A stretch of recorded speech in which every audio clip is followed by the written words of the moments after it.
Efesus pasal 4 ayat 17 sampai 32. Semua ayat ini akan kita baca bersama-sama.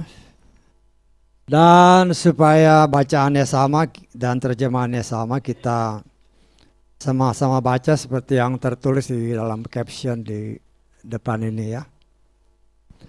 Selanjutnya aku mengatakan dan menegaskan hal ini di dalam Tuhan. Janganlah lagi kamu hidup sebagaimana pula bangsa-bangsa lain, hidup dalam kesia-siaan pikiran mereka, yang telah digelapkan dalam pengertian, yang menjadi terkucil dari kehidupan Elohim, karena ketidaktahuan yang ada dalam diri mereka, sehubungan dengan kekerasan hati mereka, yang karena telah menjadi tumpul perasaannya, mereka telah menyerahkan diri mereka sendiri ke dalam rangsangan badani untuk pekerjaan segala kecemaran dengan keserakahan. Tetapi kamu tidaklah demikian. Kamu telah mempelajari Hamasya. Jika memang kamu telah mendengarkan dia dan diajar olehnya, sebagaimana kebenaran ada di dalam Yesua, agar kamu menanggalkan manusia lama sesuai dengan perilaku sebelumnya yang binasa menurut hasrat kebohongan, dan diperbaharui dalam roh pikiranmu, serta mengenakan manusia baru yang telah diciptakan seturut Elohim dalam keadilan dan kekudusan kebenaran. Oleh karena itu, dengan membuang dusta, kamu masing-masing bicarakanlah kebenaran terhadap sesamanya. Karena kita adalah anggota seorang terhadap yang lain. Marahlah, tetapi janganlah berdosa. Janganlah biarkan matahari terbenam dalam kemarahanmu. Janganlah pula memberi tempat kepada si setan.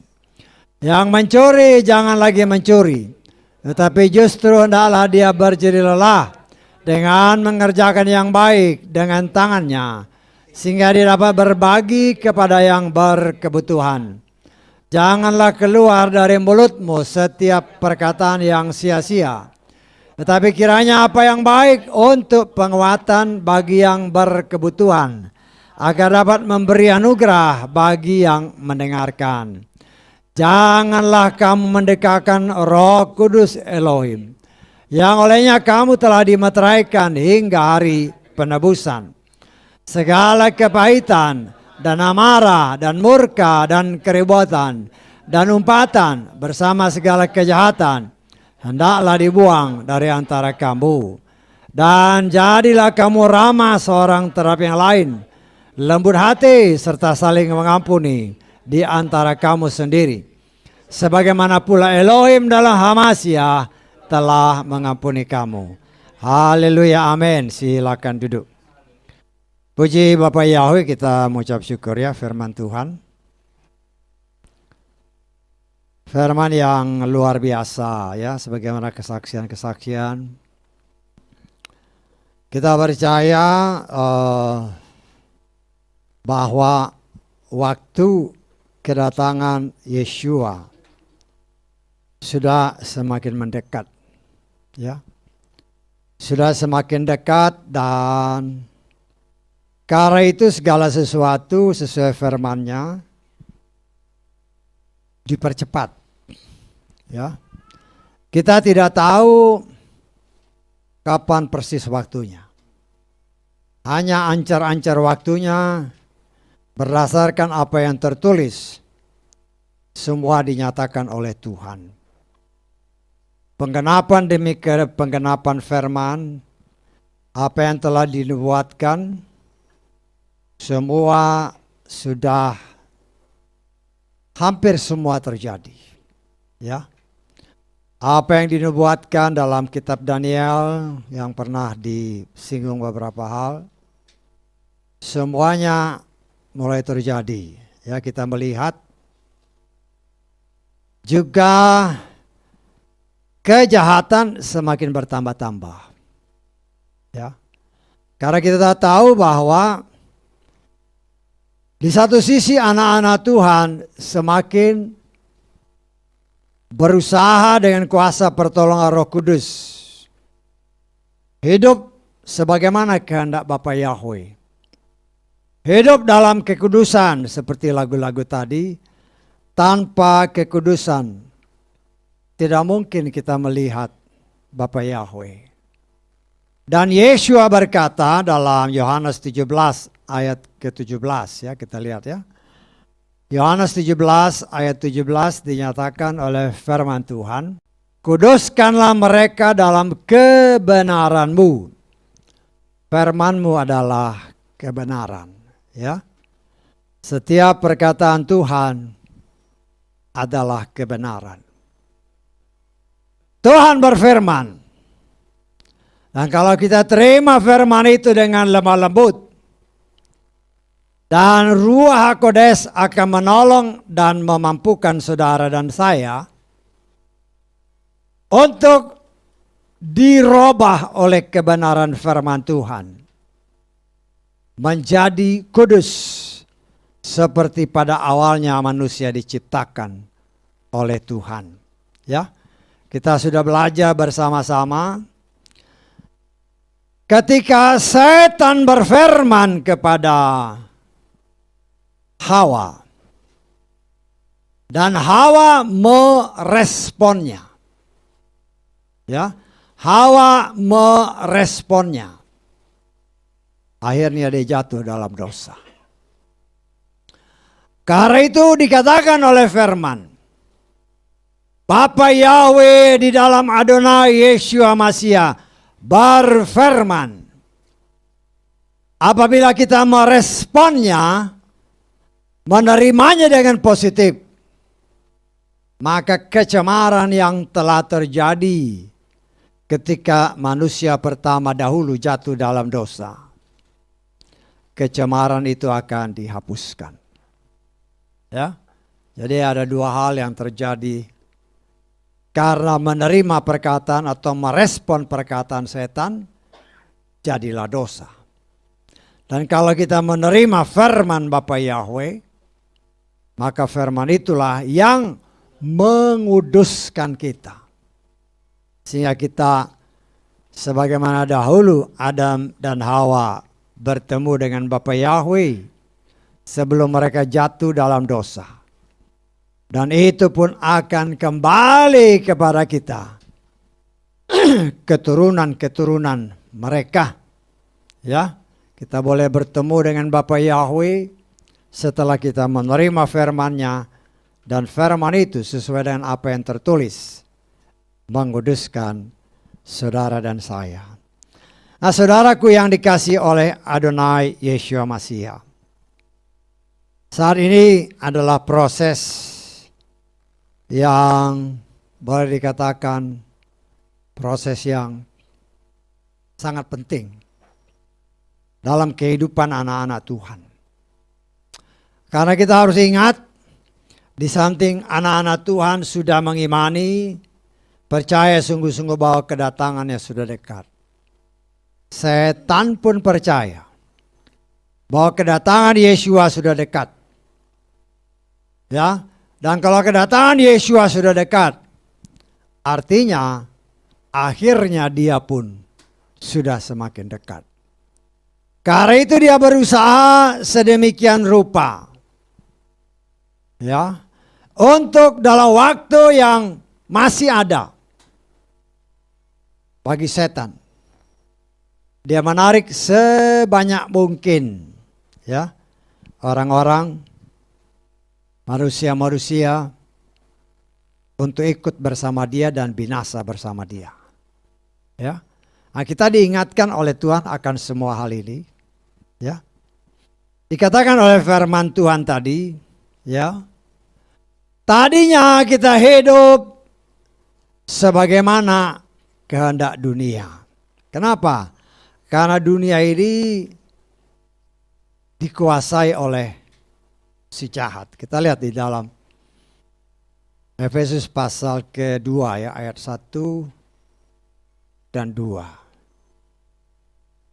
Dan kamu yang mati dalam kesalahan dan dosa-dosa di dalamnya, pada suatu ketika kamu berjalan menurut zaman dunia ini, menurut penghulu otoritas angkasa, yaitu roh yang sekarang sedang bekerja di antara anak-anak durhaka. Ayat ketiga. Di antara mereka juga kita semua pada suatu ketika tinggal di dalam hasrat kedagingan kita dengan melakukan keinginan-keinginan daging dan pikiran-pikiran.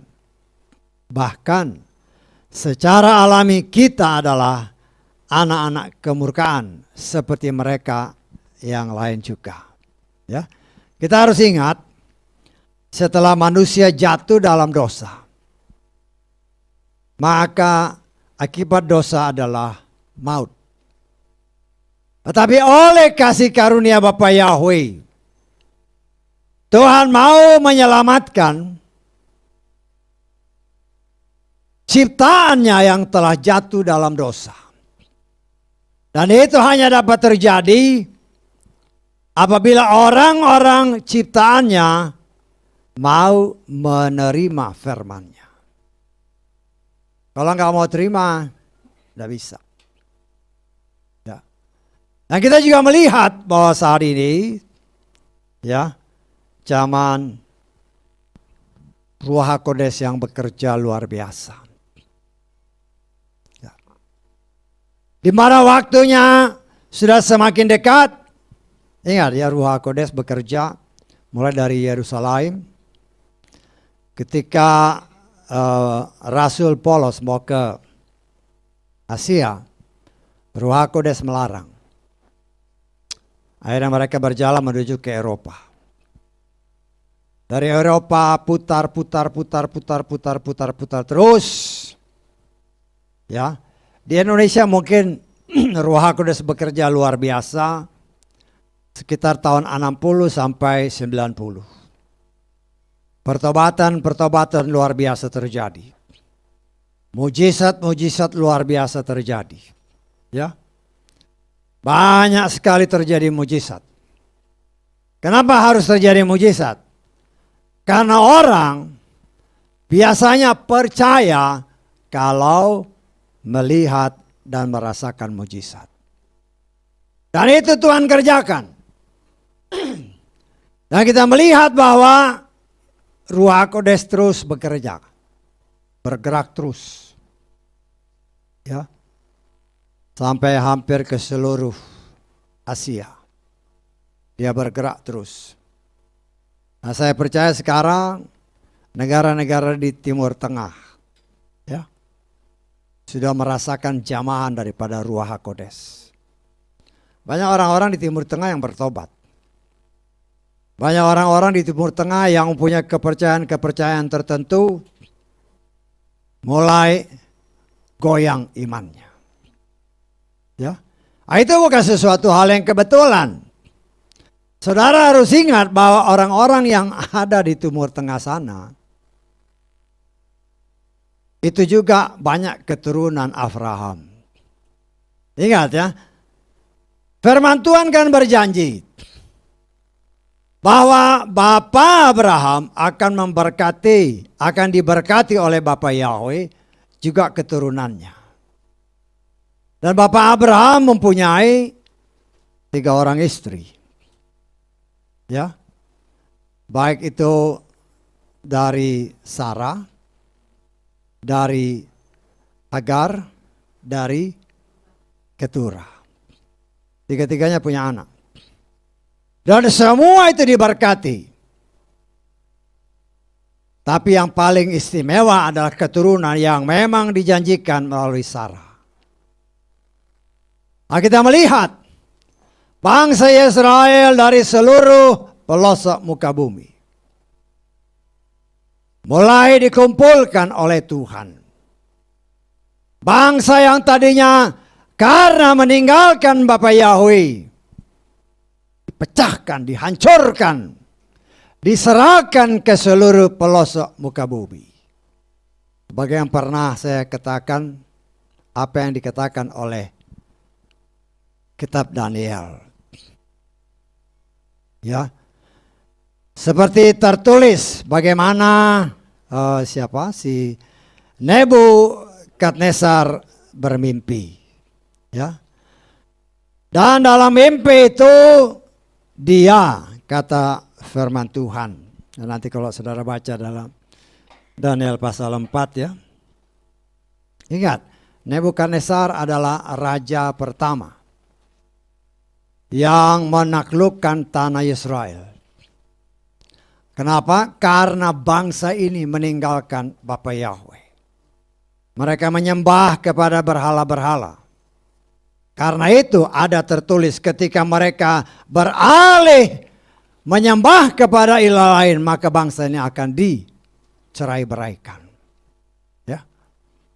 Dari itu kalau kita melihat di dalam kitab Daniel pasal 4,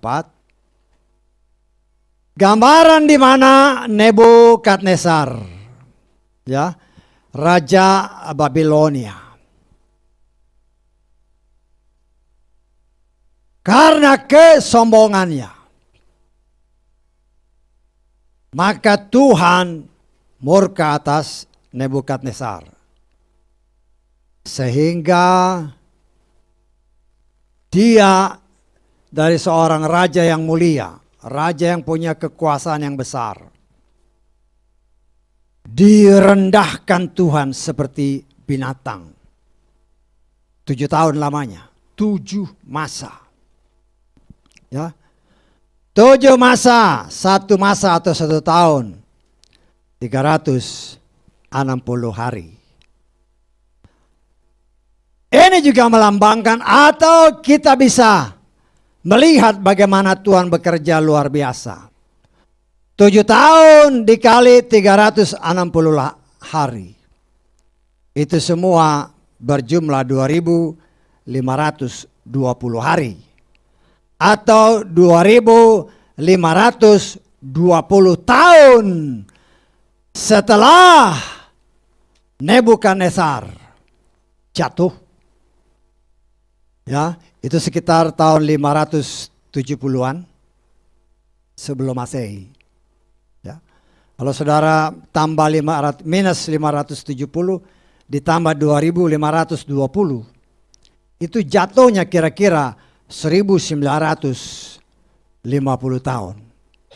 Bangsa Israel, sebagaimana Nebukadnezar dipulihkan kembali setelah 7 tahun. Demikian juga bangsa Israel karena ketegar-teguhan mereka, karena memberontak terhadap Bapa Yahweh, diperbudak atau ditawan sejak zaman Nebukadnezar. 2.520 tahun kemudian, sekitar 1948, bangsa ini kembali dipulihkan. Itu bukan sesuatu hal yang kebetulan. Bangsa ini kembali menjadi satu negara 1948. Dan kita sangat percaya ketika bangsa ini sudah dipulihkan oleh Tuhan, maka tidak ada satu kekuatan apapun di muka bumi ini yang dapat menghancurkan keberadaan mereka.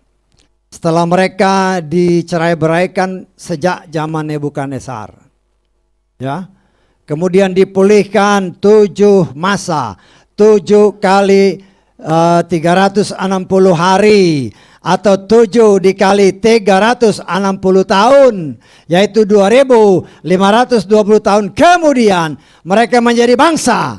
Dan apa yang dikatakan Tuhan dalam kitab Amos pasal 9 ayat ke-15. Ya. Amos pasal ke-9 ayat terakhir, ayatnya yang ke-15. Ini satu nubuatan yang terjadi. Aku akan menanam mereka di negeri mereka, dan mereka tidak akan pernah dicabut lagi dari negeri mereka yang telah aku berikan kepada mereka, Yahweh Elohim berfirman. Berdasarkan ayat ini, dengan kekuatan apapun, dunia tidak akan bisa menggoyahkan apa yang Tuhan sudah nubuatkan. Dan bangsa ini kita melihat semakin hari semakin luar biasa. Di tanah yang Tuhan sudah janjikan kepada nenek moyang mereka. Dan itu merupakan suatu bagian daripada nubuatan-nubuatan. Sehingga kita melihat bahwa bangsa ini dari keturunan Abraham. Yang sungguh-sungguh diakui oleh Bapa Yahweh. Dari keturunan Sarah, itulah yang diakui sebagai anak perjanjian. Dan kita melihat bangsa ini sangat diberkati. Lebih dari bangsa-bangsa lain. Kalau kita melihat dari penerima-penerima penghargaan Nobel. Saya kira lebih dari 50% adalah orang-orang yang keturunan Yahudi. Itu bukan sesuatu yang yang biasa-biasa. Itu merupakan suatu karya Tuhan menunjukkan kepada dunia bahwa bangsa ini memang bangsa pilihan. Ya, bangsa pilihan. Salah satu contoh umpamanya kayak sekarang kita kenal namanya drone itu kan. Itu yang ciptakan Israel. Ya. Ketika itu ditawarkan, pertama Amerika dulu nolak. Tapi ketika melihat betapa bergunanya alat ini, baik untuk menyerang musuh tanpa terdeteksi.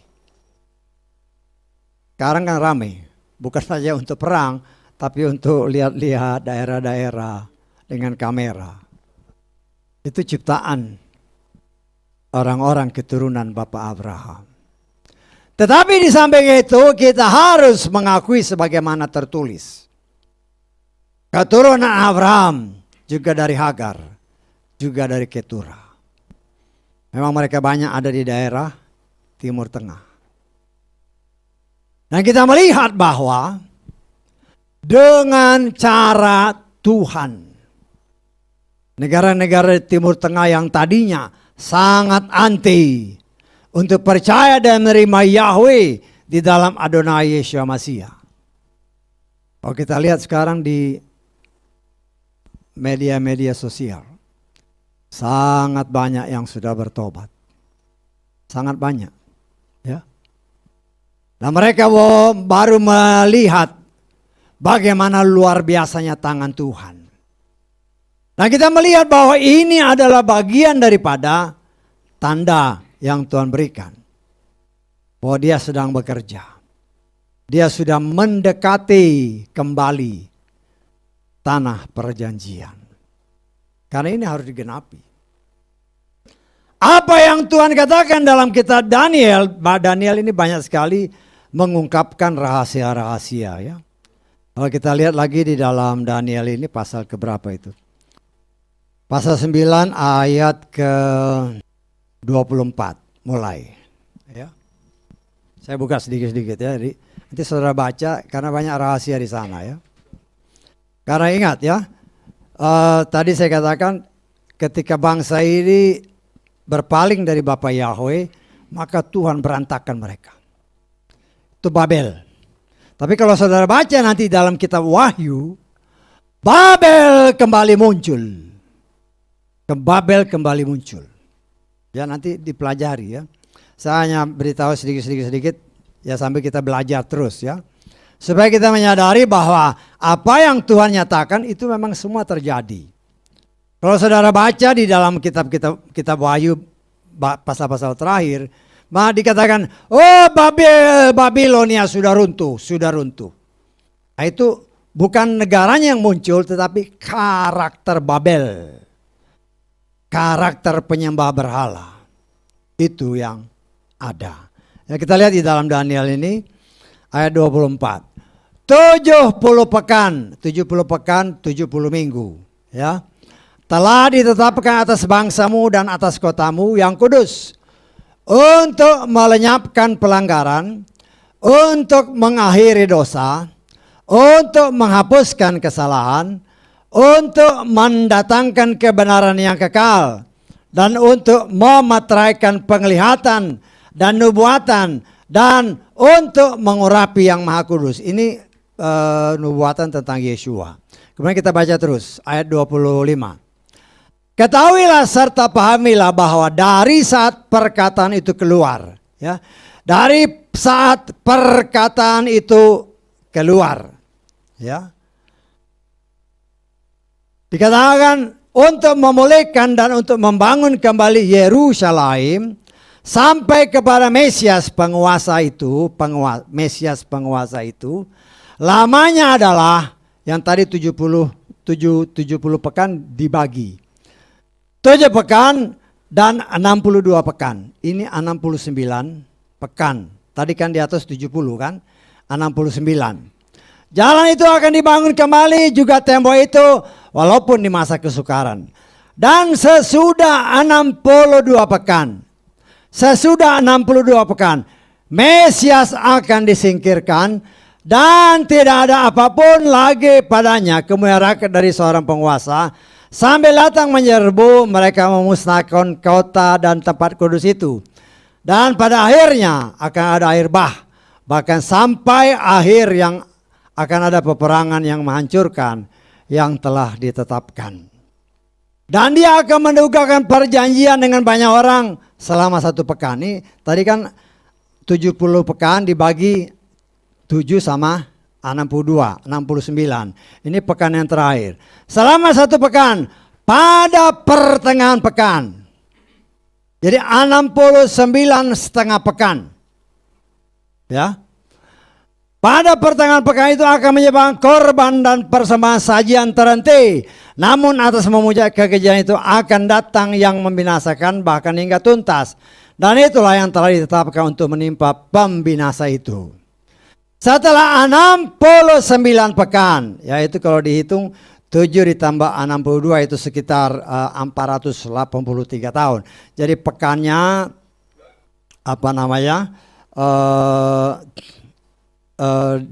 dijadikan hari, dijadikan tahun, itu jadi sekitar 483. Disitulah Yeshua mulai muncul.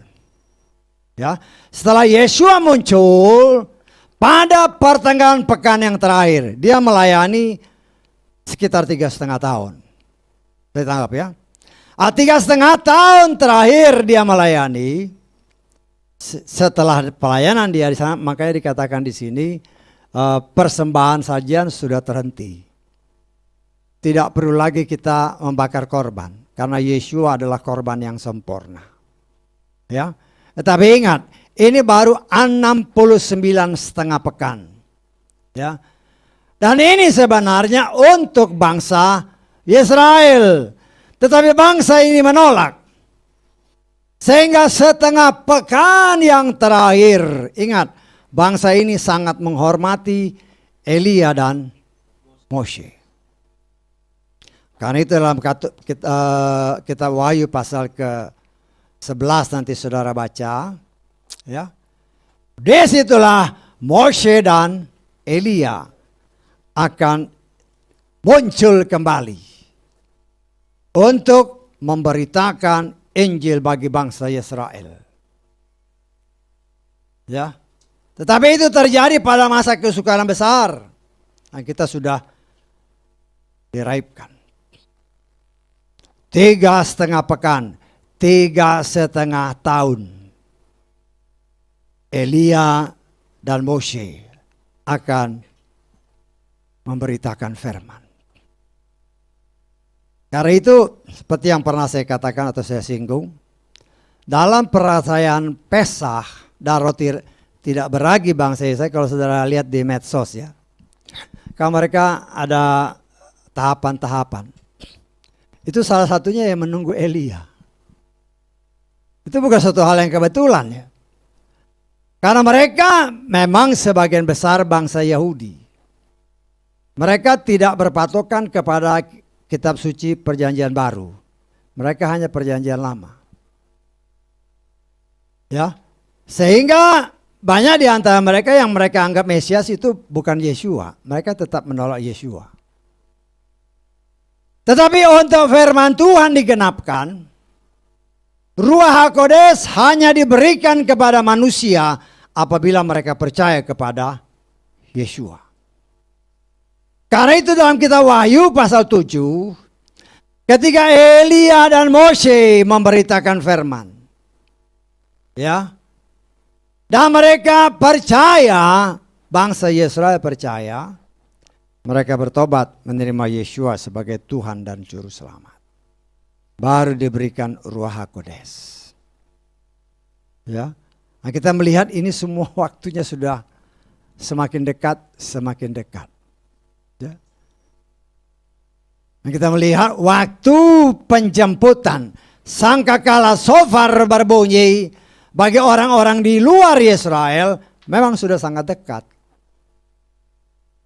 Bukan satu hal yang kebetulan apabila zaman-zaman sekarang terjadi pergolakan yang luar biasa di Timur Tengah karena iman mereka kepada kepercayaan yang sebelumnya mulai goyang.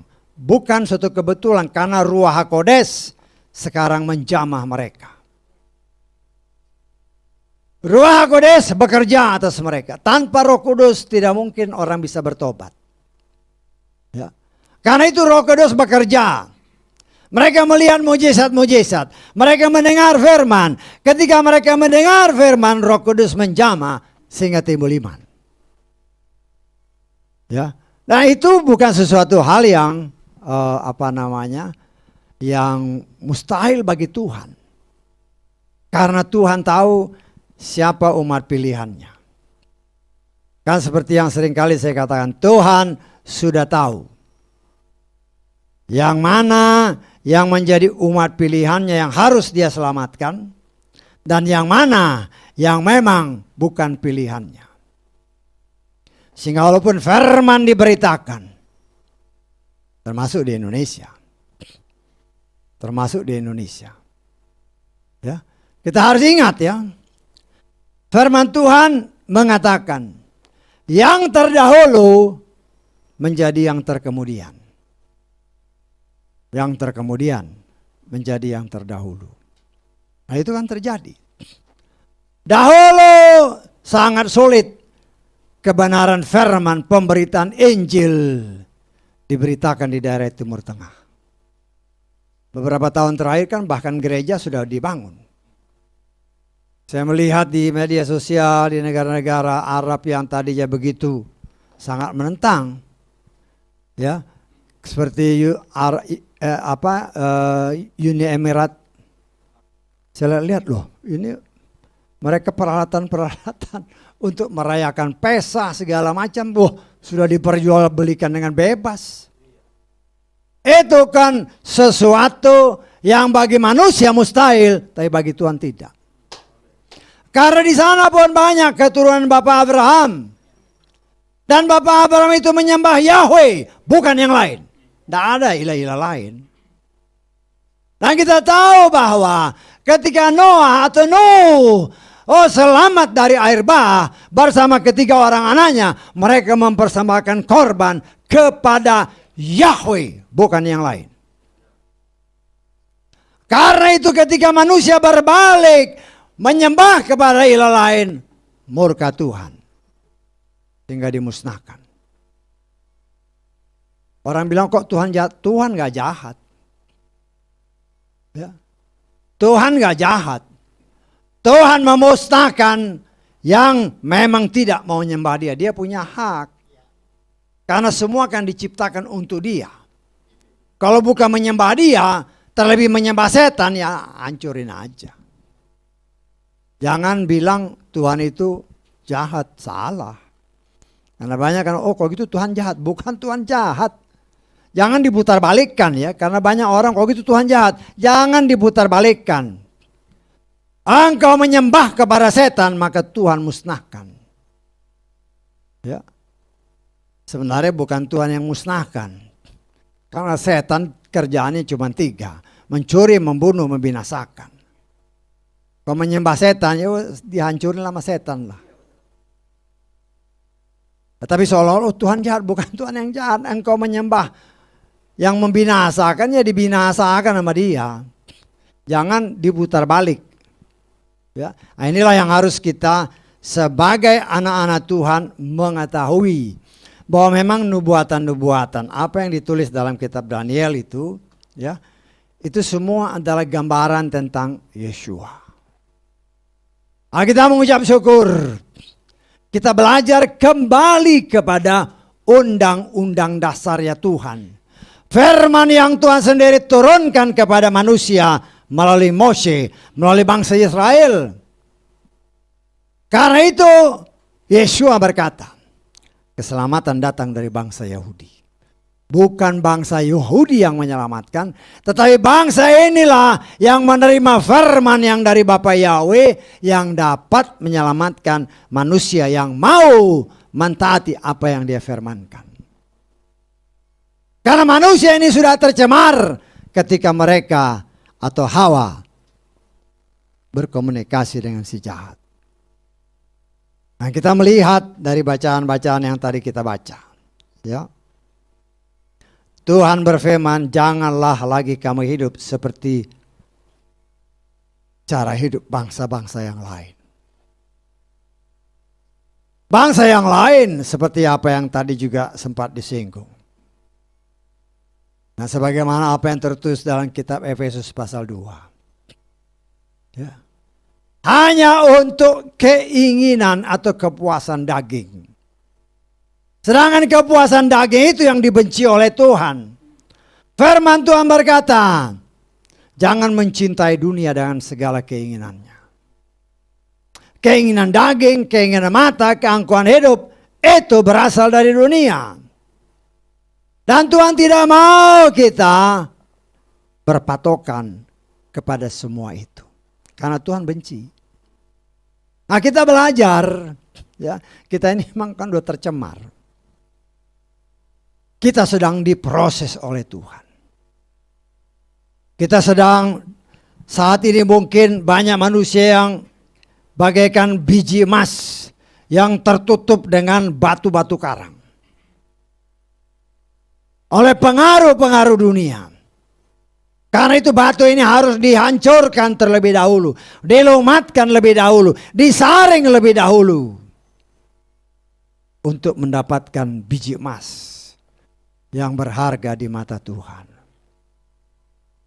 Karena itu kita yang di dalam diikat dengan kuasa-kuasa ini.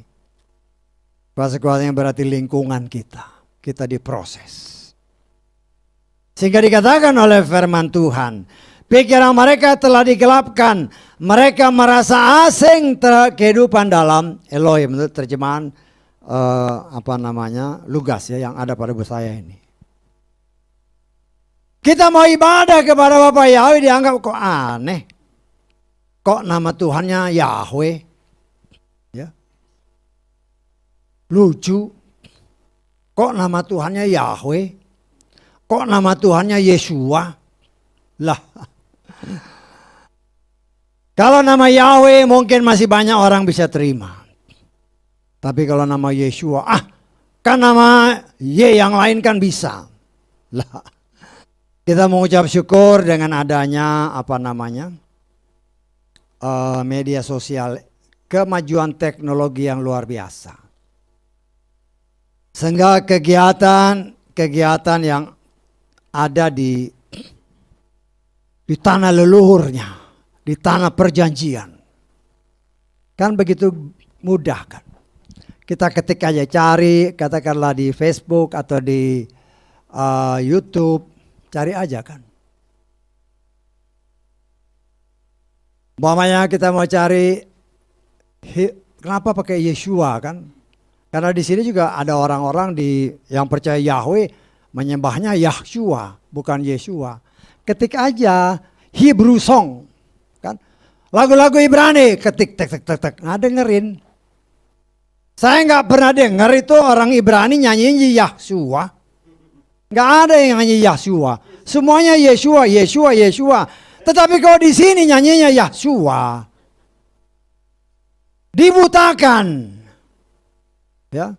Tapi kita mengucap syukur kita bisa. Ya karena kemurahan Tuhan dibuka. Umpamanya haleluya, bukan Yahale. Yah itu selalu di belakang, betul nggak? Haleluya, Elayah, Yesayah, Yahnya semua di belakang. Loh kok kita tiba-tiba maunya Yahnya di depan? Ketik aja kan sekarang banyak ibadah-ibadah Ibrani. Tinggal ketik aja di media-media sosial.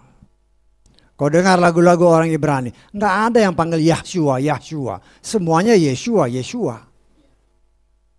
Jangan tertipu dengan dunia ini. Ya dengar aja dari yang aslinya sana. Tetapi mereka di sana banyak nggak pakai Yahweh. Ingat ya. Di setiap umpamanya ada kitab-kitab suci Ibrani, ya biasanya ada catatan pinggir. Kalau ada Yod He Waw He, dia selalu bacanya Adonai. Bacanya Adonai walaupun tulisannya YHWH. Kenapa? Karena mereka berpatokan. Jangan memanggil nama Tuhan Yahweh dengan sembarangan. Ya, buat mereka yang masih tertutup. Sebagian besar khususnya. Sehingga jangan heran kalau bila saudara dengar lagu-lagu Ibrani yang dinyanyikan orang-orang Ibrani. Walaupun YHWH tetap bacanya Adonai. Bacanya Adonai. Tapi kalau Yeshua ya Yeshua. Nggak ada Yahshua. Ya biar orang-orang yang di luar sana juga dengar. Bacalah. Jangan sampai kita bodoh. Ya ingat. Apa yang sekarang terjadi. Dulu sudah terjadi. Makanya saya tidak segan-segan katakan jangan bodoh. Ya seperti dikatakan dalam kitab Yohanes katakan. Pasal ke-7. Kita baca mulai ayat 40. Selanjutnya setelah mendengarkan firman itu, banyak orang dari kerumunan itu berkata dia ini adalah benar-benar seorang nabi. Kemudian seterusnya. Orang-orang lainnya berkata dia adalah Hamasyah. Namun yang lain berkata bukan.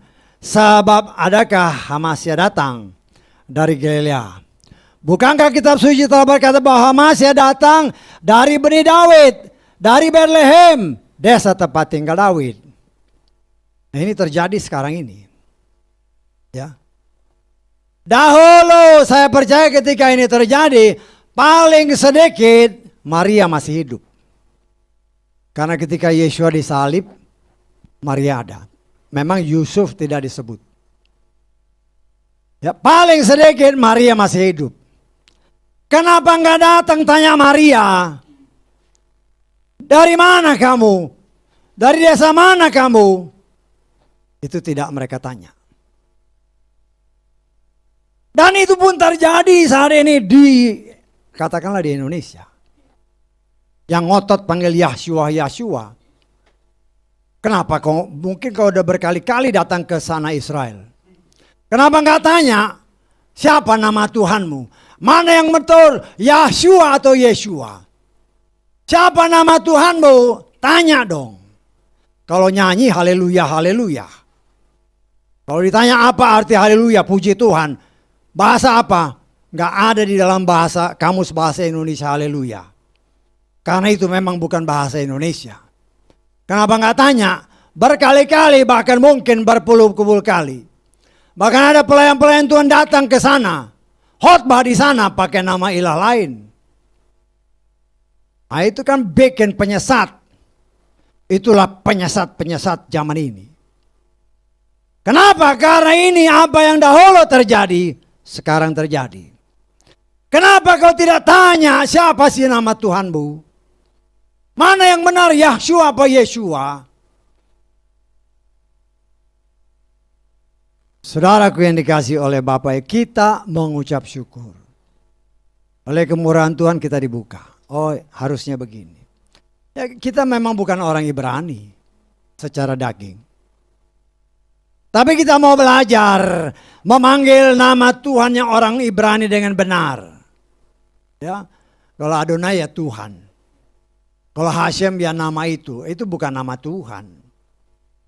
Tapi kalau kau baca di dalam kitab sucinya, setiap Adonai itu tulisannya YHWH.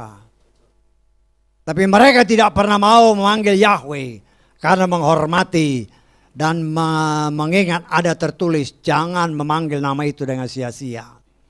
Tapi kalau kita berdoa, kita memuji, memuliakan nama dia, ada tertulis panggillah namanya. Itulah yang kita ikuti. Kita panggil namanya. Nah, kita harus belajar terus-menerus supaya hidup kita semakin hari semakin dimurnikan oleh Tuhan. Orang lain boleh merasa asing, kok ibadahnya pakai nama Yeshua, kok pakai nama Yahweh. Carilah dari sumber aslinya. Jangan hanya dengar dari pelayan-pelayan Tuhan yang takut memanggil nama yang benar. Mungkin kau yang ada di luar sana sudah berkali-kali pergi ke Israel. Gak pernah kau tanya siapa nama Tuhannya orang Israel. Tidak pernah nanya siapa namanya yang benar itu Yesus apa Yeshua. Tidak ada nama Yesus di sana. Nah, kita kan mau panggil nama sesuai dengan apa yang Tuhan kehendaki. Kalau ada akte kelahirannya dulu, itu bisa kita baca. Yod Sin Waw Ayin, Yeshua. Nah, kita belajar supaya kita memanggil dengan benar. Ya, orang-orang di luar sana mungkin merasa asing, ya biarin aja. Kita berusaha memperkenalkan dia. Karena itu beberapa kali saya suka bicara sama orang kan, sama saudara-saudara. Ya, jangan hanya bilang karena kemurahan Tuhan, kemurahan Tuhan. Siapa Tuhanmu? Kemurahan Bapa Yahweh. Nah, orang nanya kan, siapa itu Yahweh? Itulah nama Tuhanku. Dengan demikian kita memberitakan kebenaran. Jangan hanya puji Tuhan, siapa Tuhan? Banyak Tuhan, kata firman Tuhan. Puji Yahweh, puji Yeshua. Di situ orang nanya, siapa sih? Nah, ketika itulah kita beritakan namanya. Ya. Supaya kita menjadi berkat untuk banyak orang. Nah, Tuhan menghendaki saudara dan saya. Ada tertulis, ketika kamu sungguh-sungguh mendengar firman. Apa yang dinyatakan engkau dengar. Apa yang diajarkan kita dengar. Semua yang berasal daripada Yeshua. Setelah kita dengar seperti apa yang tertulis, ya. Ketika kita dengar firman, maka firman itu, ingat, iman datang dari pendengaran akan firman Tuhan. Ketika kita dengar firman dan kita tidak menolaknya. Kita yang di sini, kau yang ada di luar sana. Mungkin saat ini kau masih bingung. Tapi selama kau tidak menolaknya, maka firman itu akan bekerja. Firman itu pribadi Tuhan sendiri, bukan saya sebagai alat aja ngomong. Supaya mereka yang ada di luar sana dengar. Oh, Tuhannya orang Israel itu namanya Yahweh. Bukan yang lain. Kalau yang lain berarti itu pendeta palsu. Nabi palsu. Guru palsu. Tidak mengajarkan yang benar. Karena keselamatan datang dari bangsa Yahudi. Itu firman Tuhan. Nah, kalau kita dengar firman itu dan kita terima. Kalau engkau di luar sana belum mengerti, ya jangan menolak firman Tuhan. Jangan remehkan firman Tuhan. Amsal 13 ayat 13. Ketika kita tidak meremehkan, maka firman itu akan bekerja. Dia sanggup merubah kita. Ingat ya, orang-orang di daerah Timur Tengah sana, mereka nggak punya Alkitab. Nggak punya kitab suci. Tetapi dengan perantara media yang ada, mereka dengar dari radio-radio, mereka dengar dari televisi-televisi. Sepatah kata ada tertulis. Ketika perwira tentara, dia mendengar Yeshua melakukan mujizat. Dia suruh bujangnya panggil Yeshua. Ketika Yeshua datang, dia sampiri Yeshua. Dia stop. Tuhan. Ya, dia suruh orang, Tuhan jangan datang. Gak usah datang ke rumahku. Ngomong aja sepatah kata. Sepatah kata. Itu pribadi Tuhan. Dan apa yang mereka dengar di Timur Tengah sana, kan di sana nggak ada kitab suci, belum boleh masuk kitab suci waktu itu. Sekarang saya kira pasti udah, karena gereja-gereja mulai berdiri. Bukan kekuatan manusia, itu kekuatan Tuhan. Karena di antara orang-orang di Timur Tengah banyak keturunan Bapak Abraham yang harus diselamatkan dengan cara Tuhan. Justru orang-orang yang tadinya keras, ketika Tuhan jamah, sama seperti Rasul Paulus, dipakai Tuhan untuk memberitakan kebenaran firman. Dan kita pun dipakai Tuhan, karena itu saya ajar, saya ingatkan, ya, ketika kita berbicara, sebut nama Tuhanmu. Oh Bapak Yahweh, tolong saya. Kalau berdoa jangan malu pakai nama Bapak Yahweh, karena itu nama yang berkuasa. Engkau malu memperkatakan nama Tuhanmu, Tuhan pun malu mengakui engkau sebagai anaknya. Itu tertulis. Ya.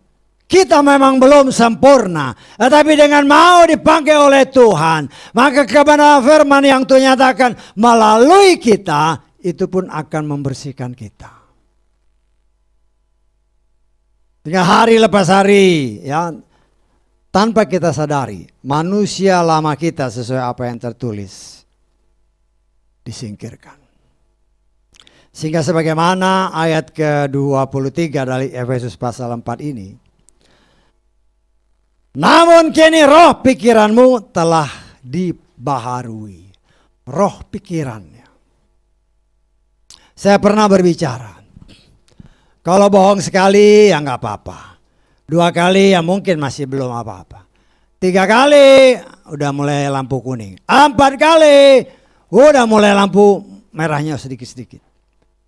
Udah seterusnya sudah masuk roh pembohong. Maunya bohong terus. Karena sudah menjadi roh. Demikian juga pikiran kita. Ketika kita maunya melakukan yang duniawi, terus duniawi. Menjadi roh dalam pikiran kita. Nah, itu yang sedang Tuhan bersihkan. Pikiran bagian daripada jiwa. Firman Tuhan jelas katakan dalam Yakobus 1:21. Firman itulah yang menyelamatkan jiwamu.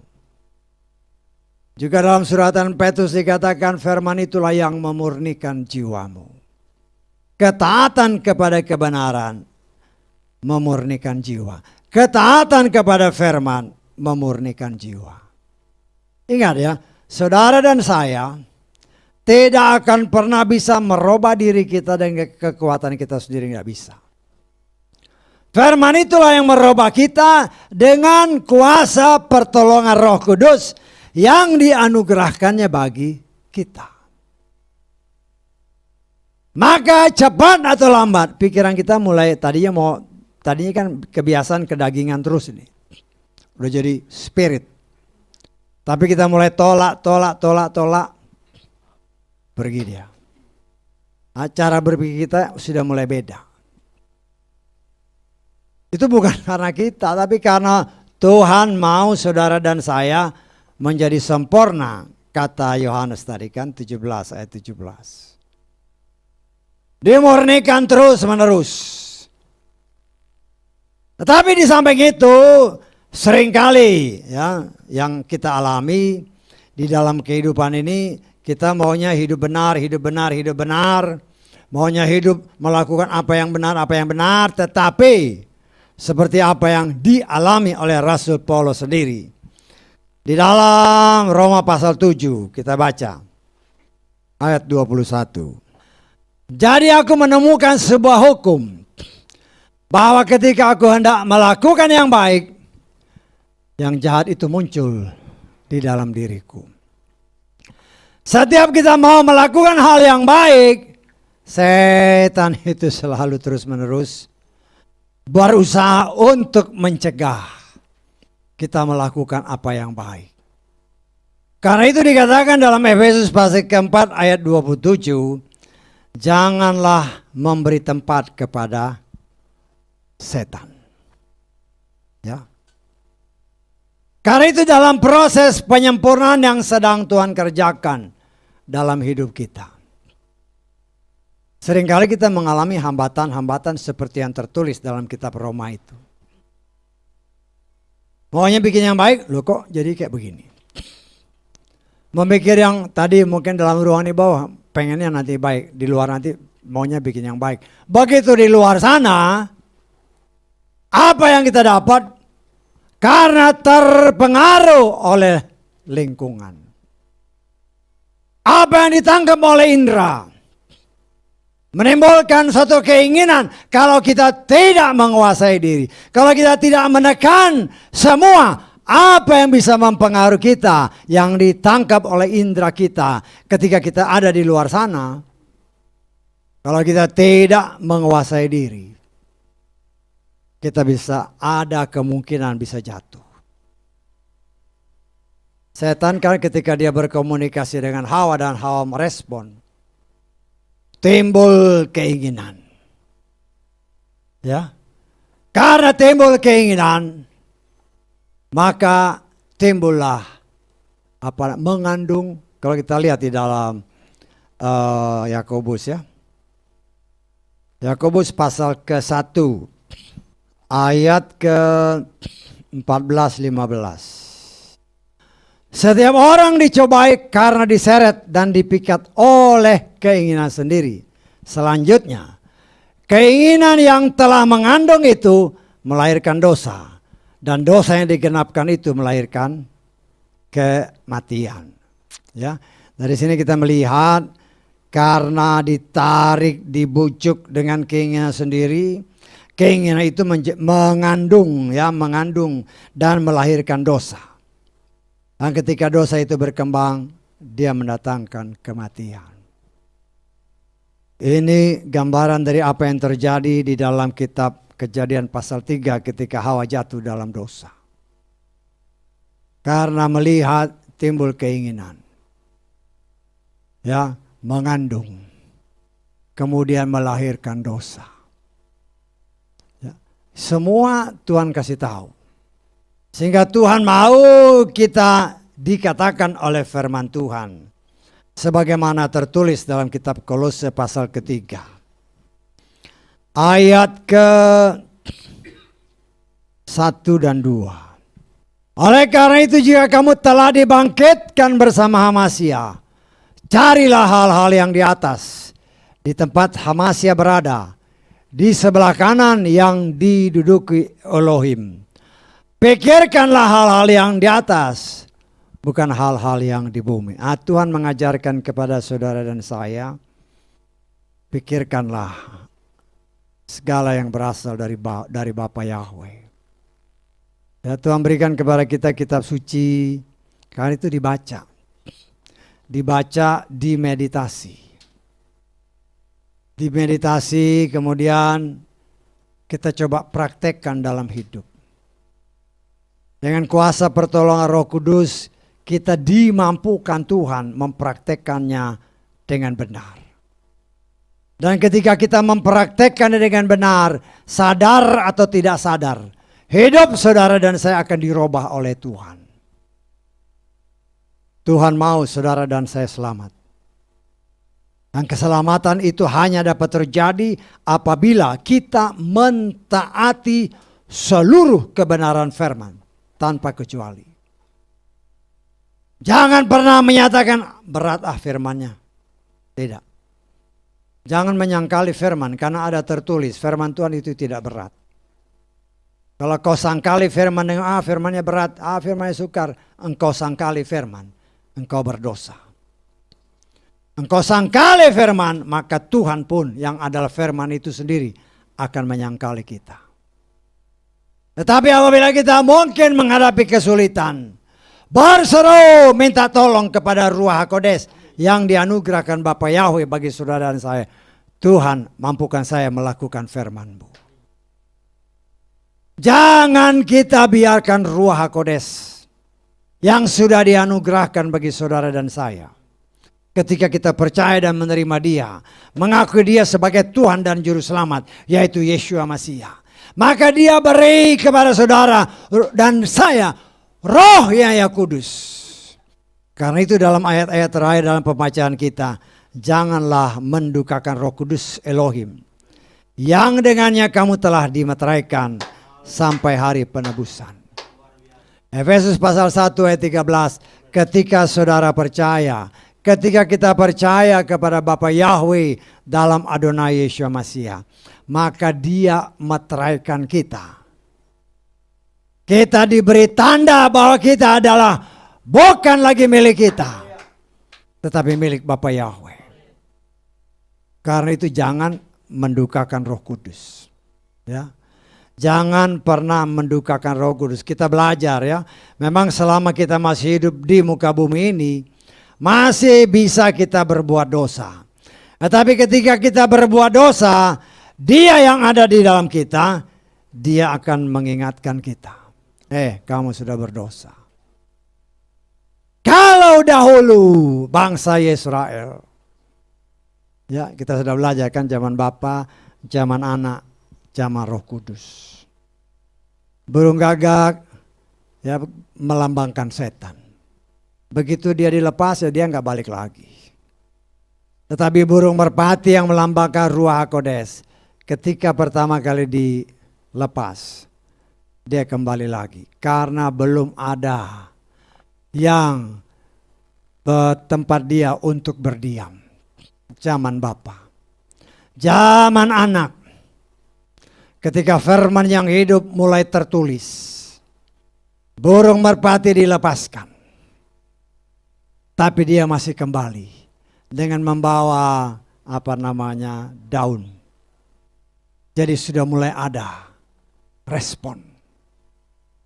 Tapi zaman Ruach HaKodes, kali ketiga burung merpati dilepas, dia tidak kembali. Karena pada zaman Roh Kudus inilah semua manusia yang percaya masing-masing dianugerahi Roh Kudusnya. Nah, kita terima itu. Roh Kudus pada zaman seperti yang saya katakan tadi, zaman Israel, bisa kita lambangkan seperti apa yang tertulis dalam kitab Keluaran 23. Ayat 20 mulai.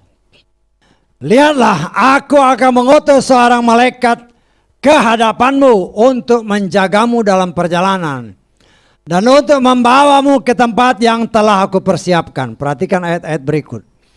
Berjaga-jagalah di hadapannya dan dengarkanlah akan suaranya. Janganlah engkau membuat dia kepahitan, karena dia tidak akan menanggung pelanggaranmu, sebab namaku ada di dalam dia. Sebab jika engkau sungguh-sungguh mendengarkan suara dan melakukan semua yang telah kukatakan, aku akan menjadi musuh dari musuh-musuhmu dan lawan dari lawan-lawanmu. Sebab malaikatku ada di depanmu. Dia akan membawa engkau ke negeri orang Amori, orang Het, orang Feris, orang Kanaan, orang Hewi, orang Yebus, dan aku akan menghapuskan mereka. Dahulu dilambangkan sebagai malaikat Tuhan. Ya, dia ada di sekeliling umat Israel. Tapi jelas dikatakan jangan memahitkan dia. Jangan mendukakan malaikat yang menjagai mereka. Ya. Nah, sekarang Ruach HaKodes dianugerahkan bagi saudara dan saya sehingga tertulis dalam kitab Efesus pasal 4 ayat 30. Jangan dukakan Roh Kudus. Artinya setiap hari kita belajar untuk mengajak dia berkomunikasi. Jangan nanti lagi mentok, lagi punya masalah baru nangis-nangis cari Roh Kudus. Sama seperti para murid Yeshua. Ketika mereka naik perahu, Yeshua dibiarkan tidur. Ketika ombak atau maut mulai datang, baru Yeshua dibangunkan.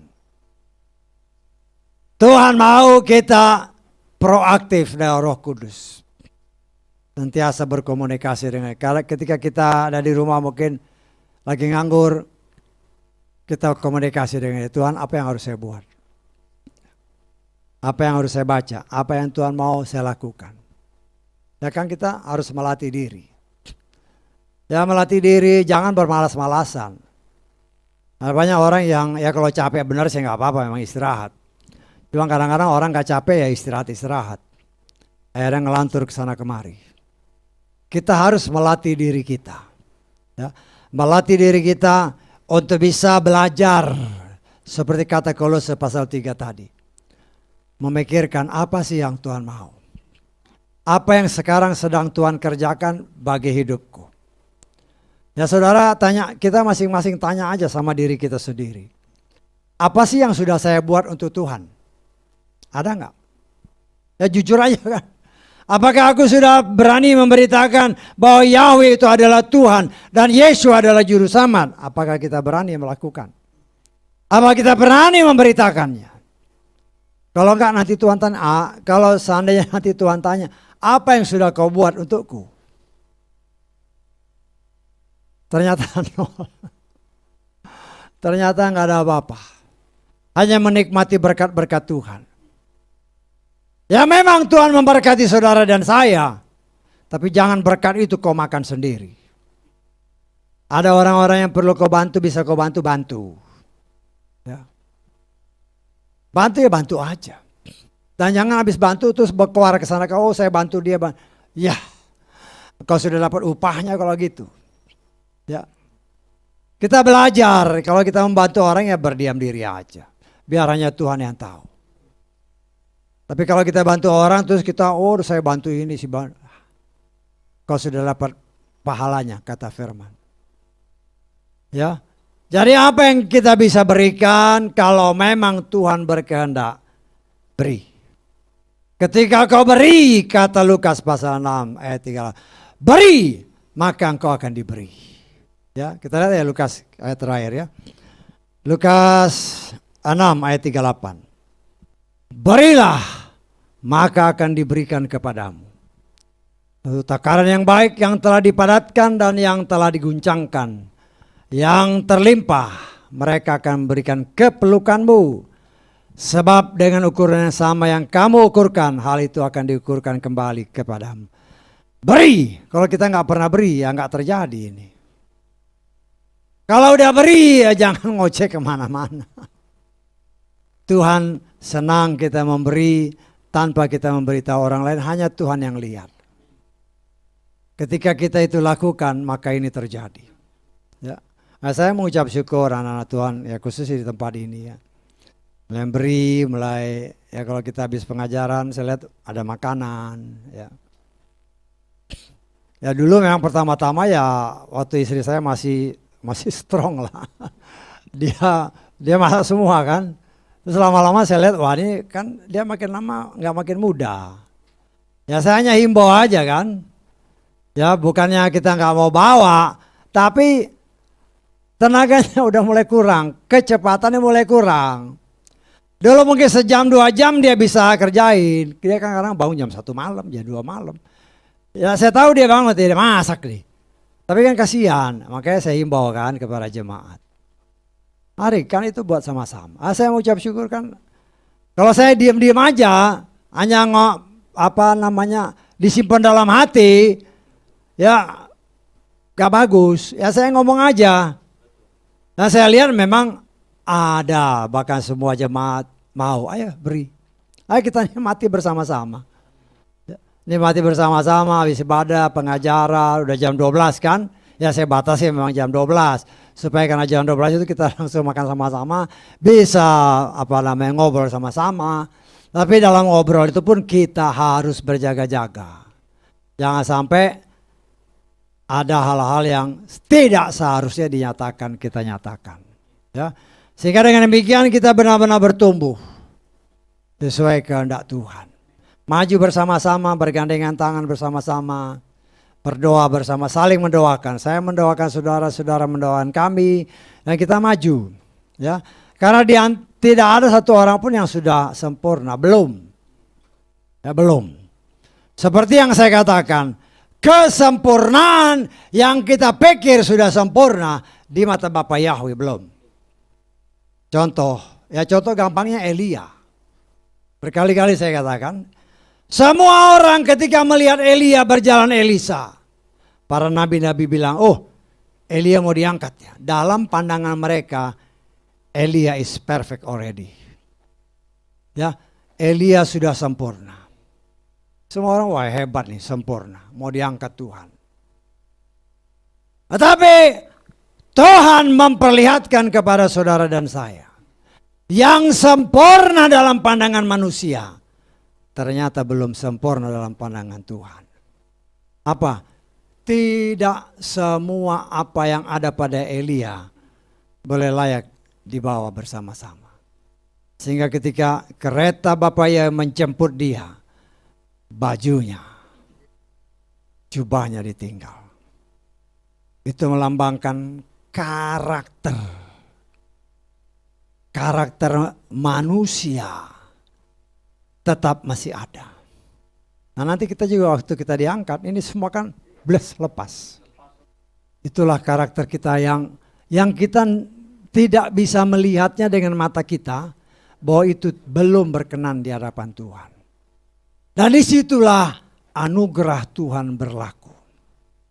Ketika kita diangkat, semua yang belum sempurna harus ditinggalkan. Haleluya, amin. Mari kita bangkit berdiri. Kasih yang sempurna telah ku